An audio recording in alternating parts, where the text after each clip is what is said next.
I, I don't cherish it. That's just the fact about it. Yeah, you see, like the conventional medicine, this is something that has passed laboratory test. It has passed all measures that yes, this is it has cure for this and this, and this is how you take it. This is the side effect and the rest. But like that one, there is nothing like that. You just take it and it's at your own detriment. I love those traditional medicine. They are okay because I have a guy that here in Abuja, he went for teeth problem and now that thing caused him cancer that he has and nobody take care of him. It swell up big and he was looking for money on the street now to treat himself. But if it is this natural, this our local traditional medicine, it's okay for me. For me, because our forefathers have been using it and they are, in fact, they are living for longer years. Alternative medicine, I can say is very good and it's very economical. It's very cheap. So, and if you have somebody can assist, it do help. Like in terms of the medicines, it's very costly, and so alternative I think is very okay.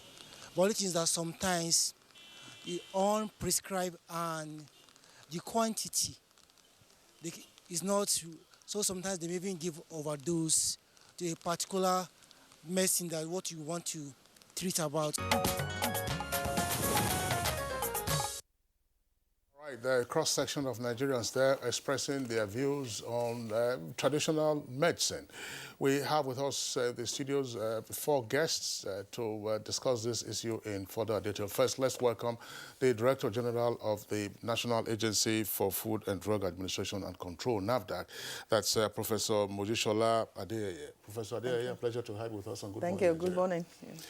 Also here with us at the studios, a pleasure to have him again after a couple of years, Professor MacDonald Idu. Professor Idu is a professor of phytomedicine at the University of Benin in Edo State. Prof, delighted to have you again on Good Morning Nigeria. Good morning, Nigeria. Yes, and we have Dr. Jamila Aliyu Ibrahim.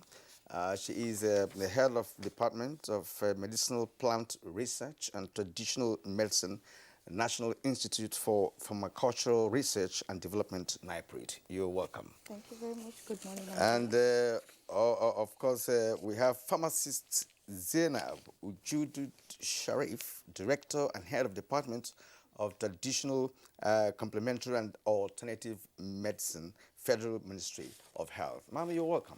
Thank you. It's good to be home. All right. Let's, again, of course, you listened to the views expressed by some Nigerians in a backgrounder to this conversation, and I'm sure that a number of our viewers who are watching will also harbor some of these thoughts. So let's just begin with, if you like, a conceptual clarification. We hear traditional medicine, the herbal medicine, and of course, the usual things that will come under jazz, Boka, Dibia, Babalawo, and Professor Idu from Edola will be Obo, or what is it? So, what is the relationship amongst all of this, and what are the differences? For the purpose of clarification, it's good that we let Nigerians know what traditional medicine is. A simple definition, you can say that traditional medicine is a sum total knowledge and practices, either explicable or non-explicable, that has been ended up used in the management, diagnosis, treatment of diseases. Okay? It can even be spiritual or social, as it is defined, handed down from generation to generation, either through observations. If you look at our people, they didn't have documentation, but they were observing, they were talking. Those their talks you said, they were giving a message. That is for the purpose. And traditional medicine is encompassing so many components. Let's look at the components briefly. You hear TBAs, they call them traditional birth attendants. They take delivery at the local level. Then we have traditional bone setters. They are the bone setters. We have the spiritualists. Those ones do spiritualism in it. And then we have herbal medicine sellers. When you go to Lagos, you see this Mama Lao that sells herbs. They have the knowledge of each herb, what it is for. And then we have herbalists. The herbalist, to me, as we are here, we are herbalists because We know what medicinal plants are that can be used and researched in the management of diseases. So that means herbal medicine is a component of traditional medicine. What is herbal medicine? Herbal medicine is a crude form components of the parts of plants. It can be the leaves, it can be the seeds, it can be the roots, it can be the bark. Furthermore, that is combined either singly or combination thereof package, which we would want to further process into various products. As we go along, we talk about phytomedicines, we talk about nutraceuticals, we talk about these are all components. Is a gamut of value chain. Yeah, gamut of value chain. That's interesting. I'm beginning to understand, the difference now. Let's go to Professor Idu. Professor Idu, what's your own perspective to this? Traditional medicine and herbal medicine. Well, just as I just said, the herbal medicine view currently is not like how people see it, those days, where they just feel that, people just get plants anyhow and then dispense and all that. We are growing from one stage to another stage. Right now, I think the concept or the perception of one of the respondents in that is not really right. We have done quite a lot of work, and we often take it to that stage where we have the dosage, we have, we look at how beneficial it is to the body. Is it toxic? Is it not toxic? What are the harmful effects? And, complete system works, for that particular plant. And when we are getting it out for the value-added aspect of it, where it goes out to the public, we just notice, we find out that it's something that we can beat our chest on and say, of a truth, this particular product, we might call it supplement if you want, has something that is, that is beneficial, of benefit to the body. And we are very sure that every aspect, the scientific aspect of it, has been worked on.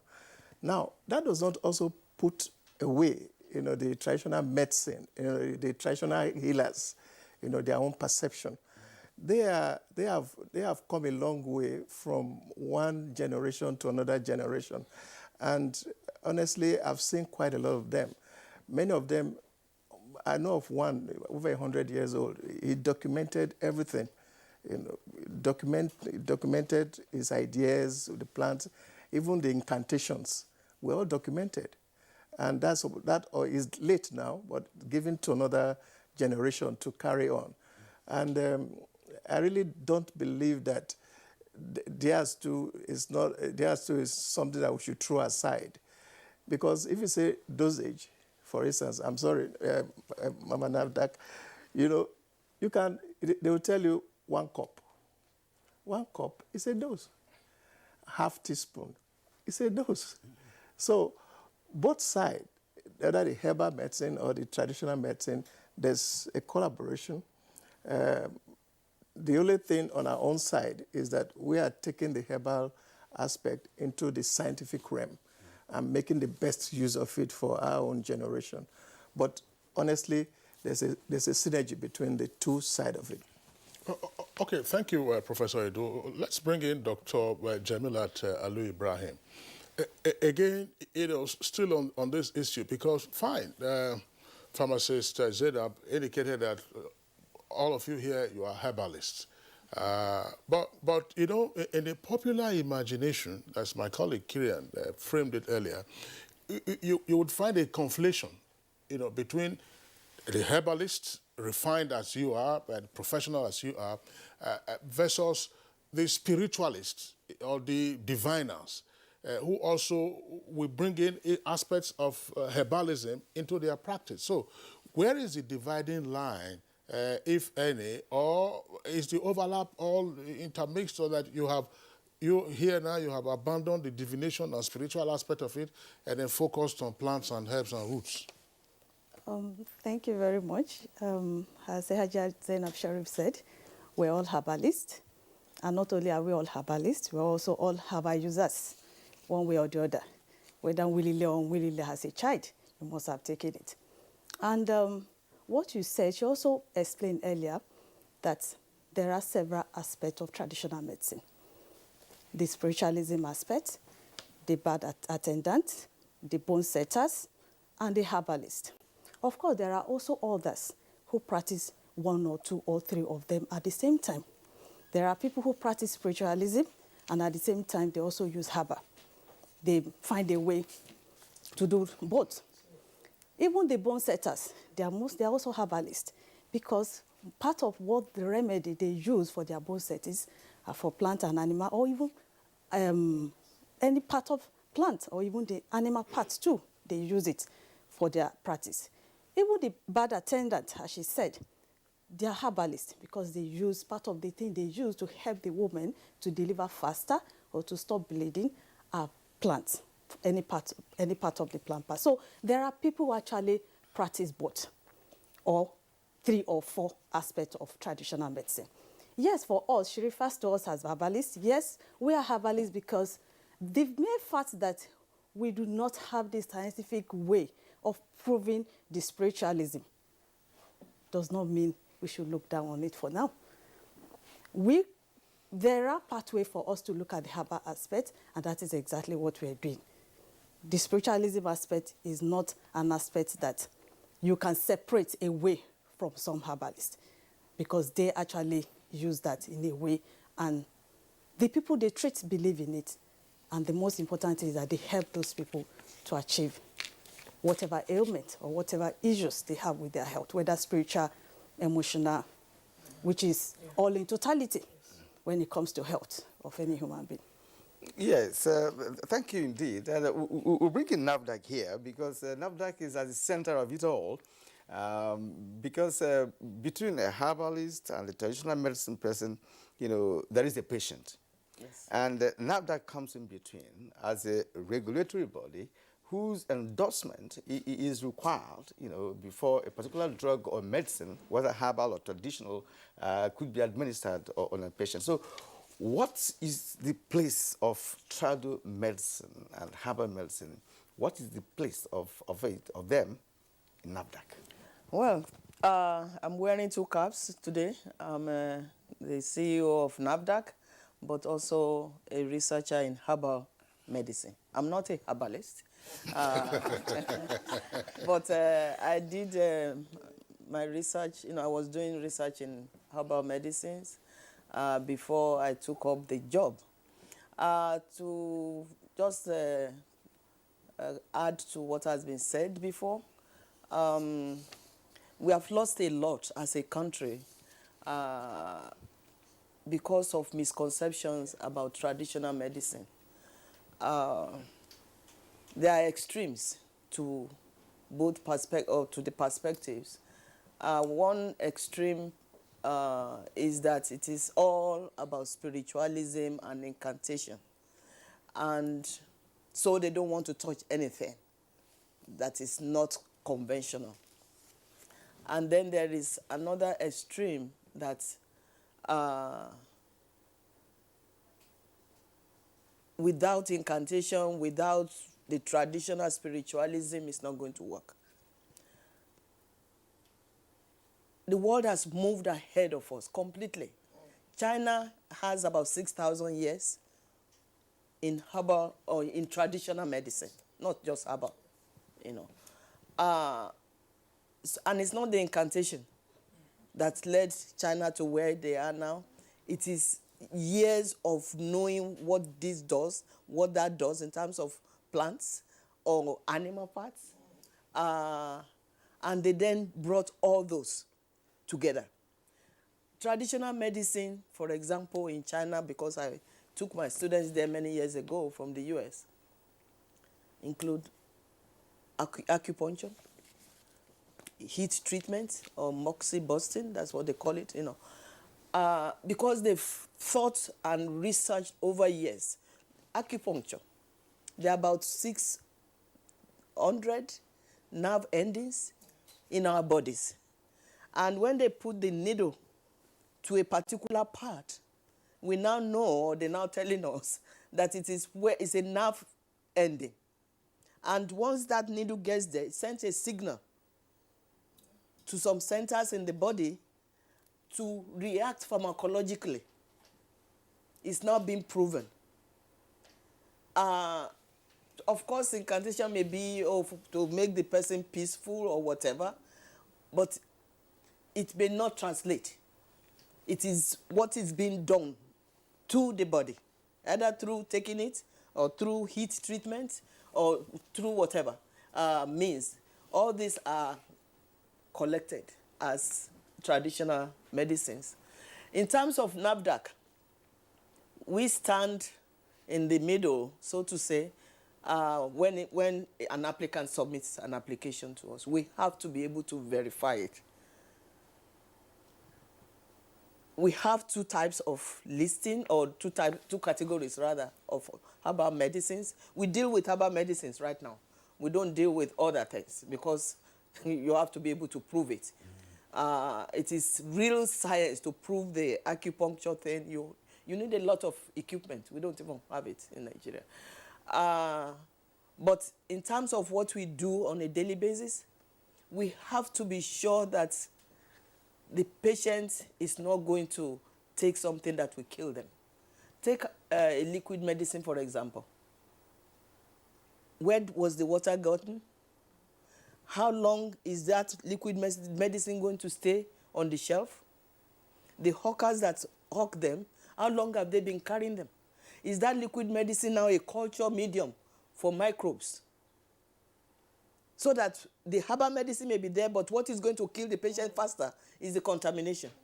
So we do microbiological tests, we do toxicological tests in NAFDAC.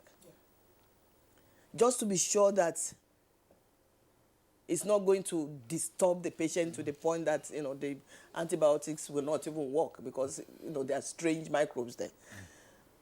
But we are now going a step further. That is part of what I did before I came to NAFDAC. To do more characterizations of this herbal medicine.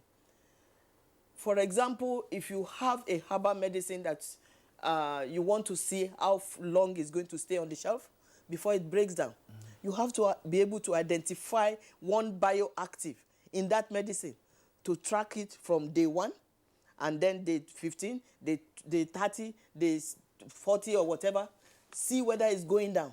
But it needs a lot of research to be able to track down one bioactive, because one plant may have like 6 bioactives or 10 bioactives, whatever. So that is part of what now we are trying to do. But NAFDAC has been approving some herbal medicines that have passed all these tests you're talking about. Actually, yes, we approve. We approve drugs, herbal medicines for 2 years. Okay. Once they've passed the microbiological and toxicological test. Okay. For 2 years, and then if they bring clinical data to us, then we can approve for 5 years. Okay, madam. The incantation aspect of it, the incantation she talked about, it's like a medium. They want to communicate to God, for the efficacy of whatever they are administering. And the animal part of it is the reason why the Dibia in Igbo land will ask you to bring a chicken or bring a goat. You used to do that. No, I didn't research on that. Okay, all right. But in addition to what has been said, let's move on now. Pharmacist Zainab Sharif, tell us, what is the state of practice of herbal medicine in Nigeria today? We understand now that, okay, you have combined honors. There are persons who will mix spiritualism with this one. But for, let's say, the top grade, the top drawer, what is the state of practice of herbal medicine in Nigeria today? There's this thought I was trying to say in the aspect of spiritualism. For us, in looking at the traditional medicine, when she said the Chinese call their own Chinese traditional medicine, the Indians call their own the Ayurveda, what do we call our own as Africans? That is the purpose of why we are looking at this team, to be able to have, we must have an identity for our own. And for us, we have looked at this as black medicine, medicine of the people, community medicine. We must have an identity. The spiritual angle, just a little. I look at science. Who are science? Science is people that make things to work based on standards they have decided to develop. And science does not have the spiritual angle to prove. And that doesn't mean because science does not have the spiritual angle to prove means the spiritual angle is wrong. Because we are all here. We don't see God, but we know God and we believe in God. That is a spiritual connection. So when the herbalists want to look at the spiritual angle, it depends on the positivity and the negativity of that angle. You connect, you make a phone to United States, you talk to somebody. That is the spiritual science angle of the people. So in the spirituality, let those who are doing the spirituality, because you cannot pretend there are no occultists. They do it for their own benefit. They know what they are doing. But for us, we look at the positive angle because now health is including spirituality. There is that aspect of spiritual medicine now going on. You cannot believe you can manage a disease without trying to look for intervention for God to direct you. That is why there's this Latin statement that says, medicus curat, natural sunat. Man treats, but God cures. So that is very important. But for the practice, it's been long generation. The existence of man comes with the existence of medicine. Either, like we have said. So, when you say the practice, our people have been using it, like we have said, grandparent generation to generation. I call them traditional scientists. I do often ask you, how did your mother know how to cook egusi? Who gave that intuition? These are things that were handed over to people who had the gift of healing. When you have the gift of healing, you are also being able to identify the plants to heal. And then scientists, 45% of the meds we use today were discovered by practitioners. Then the scientists will pick it up and expose it to further research. They have a role. So they have been practicing it. What we are doing is that traditional science that they have done, they have practiced. None of you here, nobody in the world that has not tested traditional medicine in one way or the other. That is traditional science. We now, the modern science, we are all looking at it. We want to take it further to research on what is in this plant that makes it positive. Like when I was called to be a knowledgeable herbalist as a pharmacist, I said, my God, if I tell my colleagues this lemongrass is used in the management of malaria, the next thing they will ask me, what is in it? So I knew that I had to look for that in-between knowledge so that I can be able to take people. And that has helped positively. It gives you widely knowledge and even makes you formulate better. And you are able to help the herbalist, the practitioner, to make his products better. Improvement, if you go now, it will surprise you to know. Like in the program we are doing now, we have exhibitors. You see them, the generation, the old people are now passing it to their educated sons and daughters. Some of them have gone, you see some of them are even, you can see we have doctors amongst us there. I am a pharmacist and I'm proud to be a medicinal plant expert, gifted by God, because I got the inheritance from my grandmother and I had to take it because I had to know. And that has helped me to study plants, to know from the practitioners, gain their knowledge, so that I will now come to the lab and discuss scientifically to be able to know how do we make this. Training is going on. We have been able to develop curriculum. He is going to tell you that they now have, in Ghana, they do a degree in herbal medicine. Yes. Nigeria, we must wake up. We must wake up. It's getting too late. So that the diversity that we have of plants, 8,000 species of medicinal plants. I was sad when I went to present a paper in Dubai. And then a presenter there from UK University said he was going to present a paper on a plant called Lepidemia hasitata. When he stood up to say, he said, this plant, you know where I got this plant from? He said he got it from Nigeria. He is there presenting the paper. But the good news is that he has a challenge with intellectual property rights. So he must come back to Nigeria to see. So why are we?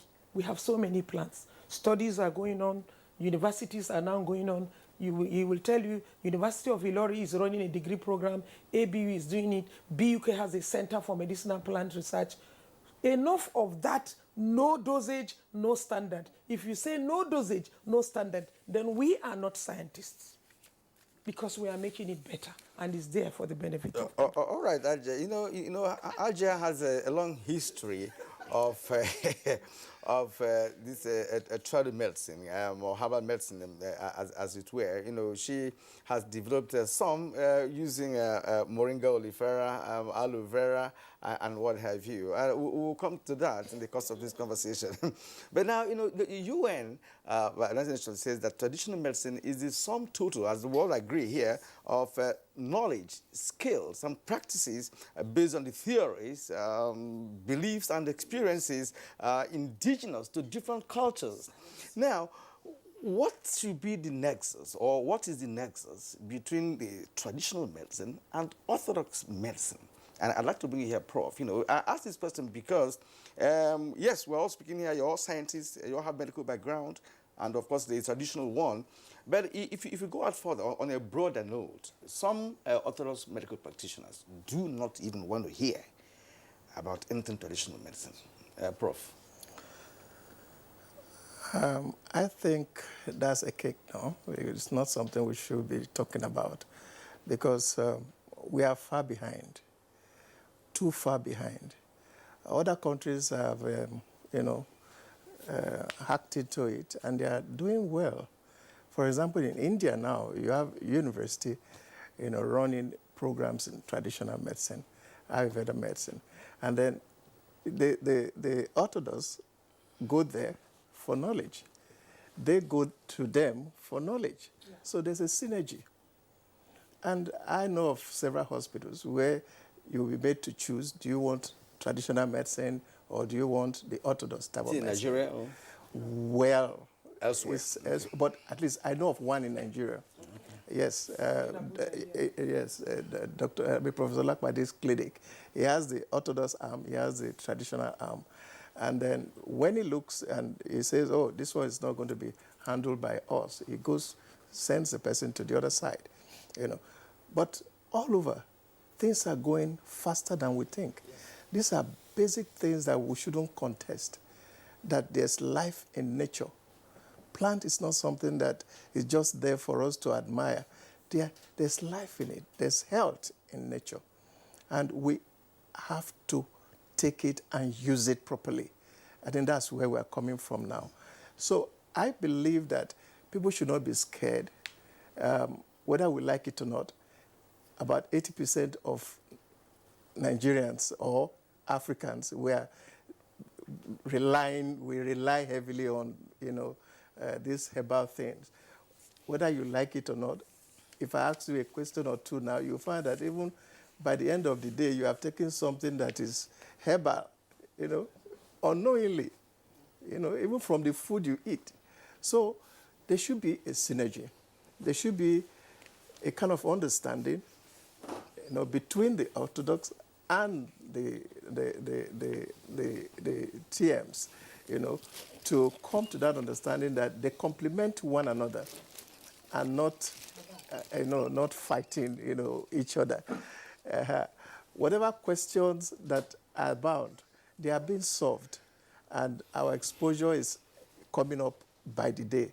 So it's not something we should throw away. Mm. Well, Professor Idu, well, thank you very much. How is the academia responding to this emerging realization that herbal medicine is here to stay?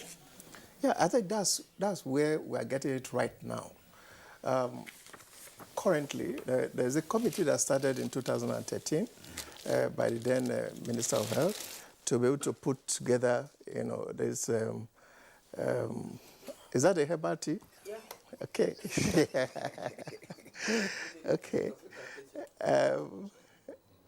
To bring together circle, this, the curriculum that would teach herbal medicine. Curriculum will kick off. And when people are trained, it's such that you must go through that training, either as a nurse, as a pharmacist, as this, whatever health practitioner you are, you must go through it. And go to it.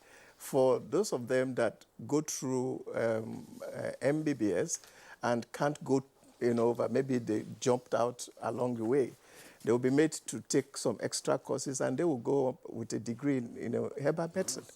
So instead of them roaming around and all that, they have a degree in herbal medicine. So they can really put these things together, and it will work for this nation. Job creation, health, perfect. Yes, so we're looking forward to that. Really, reading through a text, I realized that there is a university in Armenia that is a traditional medicine university. Oh, yes. Is that a question of, yes, simple university.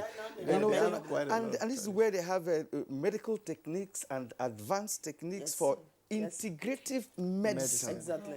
Right, and how can we now leverage on the abundant plants scattered all over Nigeria? And of course, you have given us an idea of what is going on at the moment, but we want to see something further where the orthodox medicine practitioners and, of course, the traditional ones should come together and have a Nigerian brand. Actually, I recall that during the Ebola saga in Nigeria, I was privileged to anchor a program on Ebola in which I hosted the then Minister of Health, Dr. Chukwu, and for his counterpart, the information. Now, and then recall that the Ebola endemic countries relied on the therapy brought in by WHO in America, so to speak, but Nigerian medical practitioners developed their own concept. And the man told me that, look, that the therapy that they have is unheard of before. Perhaps it's like bringing this and that together, putting it together and see what it can do. And it worked for Nigeria, because those who had a contact, who were infested, were cured by what they did. So I virtually forced him to tell us exactly what the therapy was. So there can be a homegrown therapy that can address those ailments that have defied all orthodox approach. Actually, yes. You see, Nigeria has a big issue at hand. We have a low-hanging fruit. Our low-hanging fruit is herbal medicine, because that can be easily tested, relatively speaking, because it's actually difficult in the lab. You need sophisticated equipment to be able to test it. We are surrounded by what God knew that we need in terms of plants, but we have not tapped it. We have not tapped it, and that is the reason why in March of this year, I inaugurated a national committee on herbal medicine products. About 72 people came. The goal of NAFDAC was to be a linker between the herbalists and the researchers. We cannot just sit still with all the things that we have surrounding us and try to be in one camp or the other. No.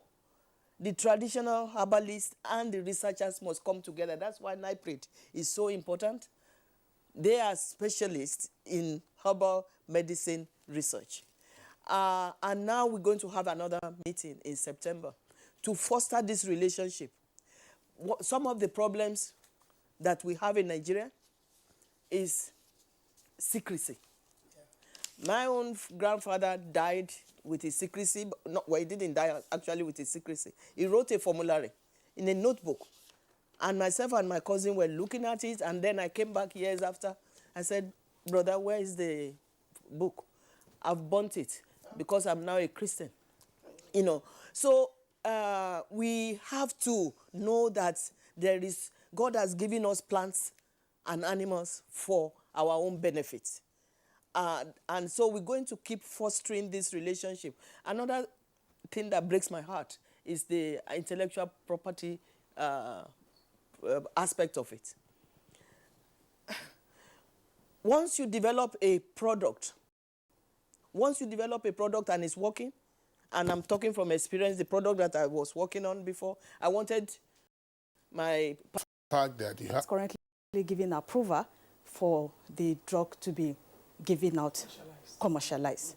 And I don't know if I can measure the pharmaceutical company. A pharmaceutical company in Nigeria has currently been given that license.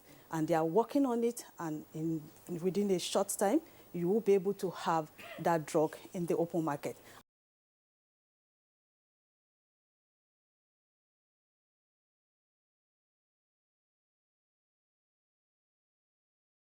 And apart from that, NIPRI still currently produce what we call social service. The government gave us that approval because there were so many people who were on that drug. And when that issue which you mentioned came on, those people were going to suffer. So the government gave NIPRI a approval, what we call social production, which we're still doing up to today. So people still come to NIPRI to access the NIPRI up to now.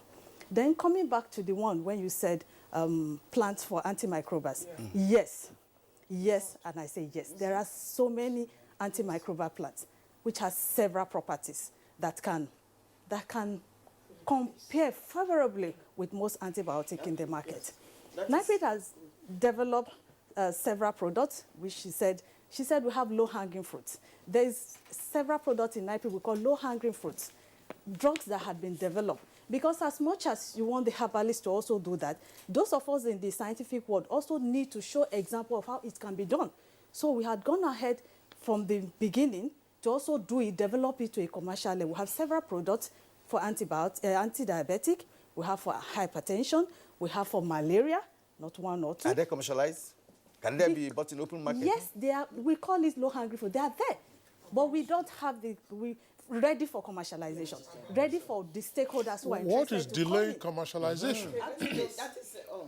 Yeah, I just want to say, because I want to say there is a gap between the practitioners and the scientists, in the sense that the DG mentioned that secrecy. But what we have observed, because from the Federal Ministry of Angle, we have a collaboration with the practitioners. They need to be recognized positively, and they need to be respected. And I'm glad that it's both ways. The practitioners train us, and we too train the practitioners.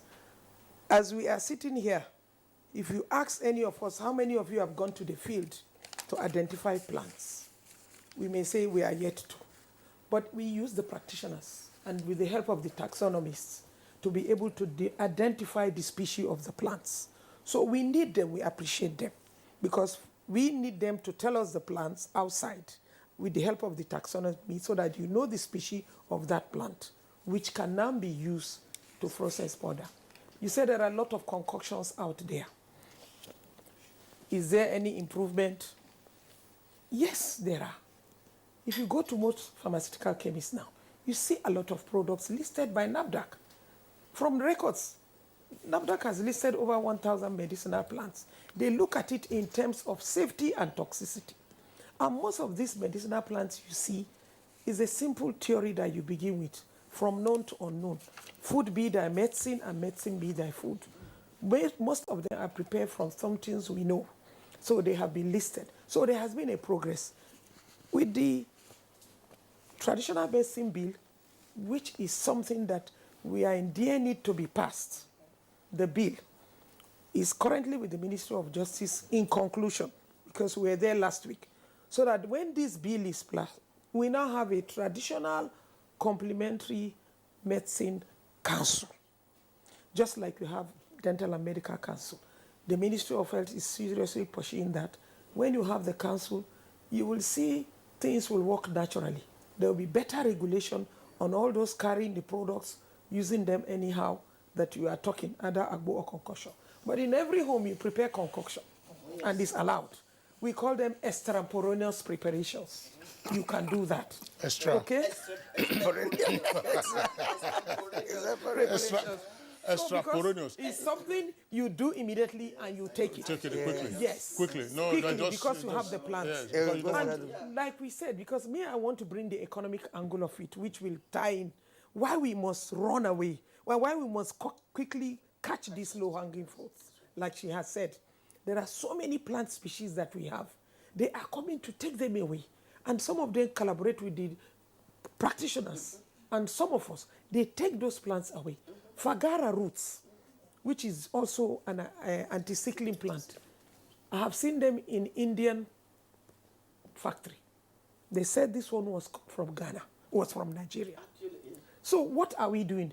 The research, I am not talking to researchers, because you cannot keep on saying the traditional medicine practitioner did it. You, the researchers too, you have a problem. Yes. We, the scientists, who have a problem. We have refused to look at those research that are lying in the shelves. Bring them off commercialization.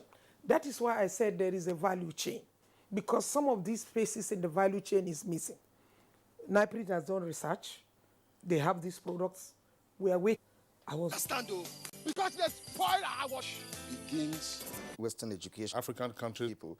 It is Now, Amokbola Babs tweets. Chris Simeon says, I do not take African traditional medicine, but it works perfectly like hospital medicine. It cures. Cecilia Okoroma, just to appreciate pharmacist Sharif and the others that have been consistently consistent in the promotion of nature's gifts to man. Herbal medicine researchers need government support. The Chinese that discover man and Nigerian, I don't know, this is a bit complicated. He said herbal medicine researchers need government support, full stop. Yes. Okay, now Omar Osman Ndanusa, good morning NTA and Nigeria. This is a very good topic as it has to do with traditional medicine. My advice to the practitioners is to try and integrate the processing of herbal medicine with latest technologies. All right, Mohammed Mustafa says traditional medicine, if the disease is known and you get the traditional medicine, it works more than tablets. That you can use. Mohammed Mustafa says traditional medicine like moringa leads cooked water, cures high blood pressure, very successful and stabilizes it more. Sunny Michael Amakoji, African traditional medicine serves as raw material to conventional medicine. And the fact is that if properly harnessed, it is more original and effective than conventional medicine. However, the superstitious belief and myths attached to it make it uncelebrated. Okay, now, Professor Oko of Foboche, he says, African traditional medicine was stigmatized by the colonial masters for conventional black doctors to dispense their Western drugs. That belief is what ruined African medicine, herbal farming production for global use. Some Western drugs were got from their herbs, or herbs that they took. Now, Abednego S. Umbole tweets, now, for the conventional medicine to gain acceptance, the issuer explains to convince the user. So the traditionalists also use incantations to convince the users too. Is that not so? Yakub Adedotu said, science is simply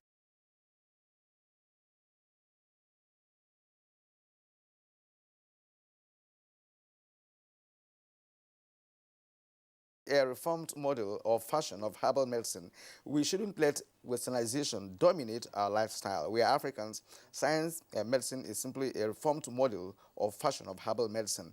We Africans shouldn't allow Westernization to dominate our lifestyle. We are Africans, and this is the means of economic development. Osman Ndanusa, the most important thing Nigeria needs for the growth of traditional medicine is setting up research bodies where all innovations on herbal medicine can be tested. We already have a research body. Today, we have a herbal doctor in Nasarawa State who has treated more than 80 people of diabetic ailment. All right, now, one point that is emerging from our conversation, one point among several others, is there is a recognition of the importance of herbal medicine.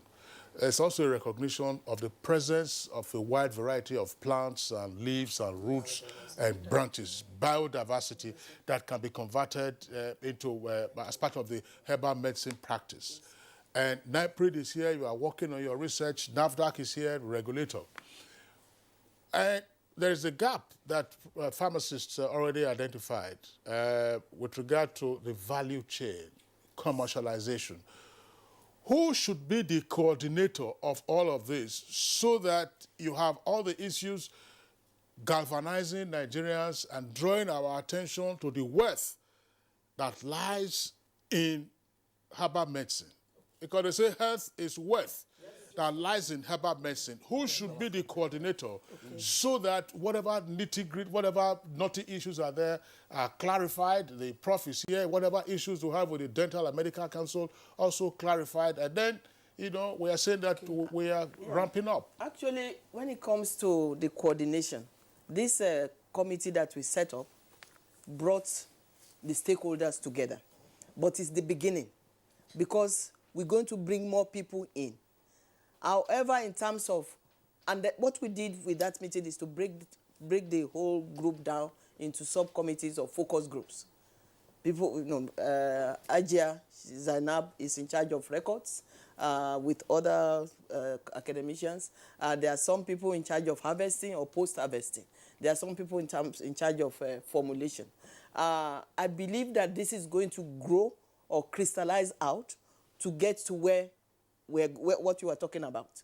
But Ministry of Health, NAFDAC, NIPRID, extremely important. Ministry of Health gives the policy, NIPRID is set up for the research. And NAFDAC, of course, the regulation of it. But we are doing more than regulation. We want to. That is my own personal thing. Let's get yes. Before you add, let me just open up an angle, for you to come in, because the question Kingsley asked, borders on the fact that yes, NAFDAC is there. NIPRID is there. We all have other bodies. We have committees. Now, can it be brought to a central point where the nation will look at it as a growing trend to look into this area? Because does it require a legislation or something? Let me just say that from the policy angle, I want to say the journey has started. The journey has started in the sense that in the Ministry of Health, the policy states that there is a need for commercialization of this herbal product, after all these researchers have come out with it, and more importantly, documentation. Yes. And then in the angle of producing documents is very important. Like we have the Herbal Pharmacopoeia. Yes. Professor Udu is a member, where we are documenting all these medicinal plants with scientific, he will say more on that. So that document is to serve as a guide to be able to know these medicinal plants. And with the establishment of the full-fledged department of Traditional and Complementary Medicine Department, one of the mandates of that department, and is specifically a division, is to look into the development, promotion, and commercialization of herbal medicine. So that means looking at all those plants, documenting them, bringing them together, and then all the relevant stakeholders meeting. In the Pharmacopoeia Committee, we have expert committee. We also have commercialization committee. Okay, Kyria, I was just going to say this. Let's throw this in. Yes. I listened to some of the names that have been mentioned as committee members and so on and so forth. May we suggest, because we also interact with them on Good Morning Nigeria, Thank you. in Nigerian Economic Summit Group, Nigerian Economic Summit Group, LCCI, Lagos Chamber of Commerce and Industry, NASIMA, which is the national body, and more importantly today, Central Bank of Nigeria. Exactly. And in the Central Bank, you can also get the Bankers Committee, because there has to be financing of all of this, Kyria. So there has to be, if you get the Bankers Committee or you get the Central Bank, of course, it's doing Anchor Borrowers Program, it's driving agriculture, and part of what we are seeing, whether in getting Taraba to chase their teas or to get, Moringa to plant, the Ministry of Agriculture or Ministry of Environment, they are supposed to have the Great Green Wall. If they go to plant... to go. All right, now, of making the plants that exist.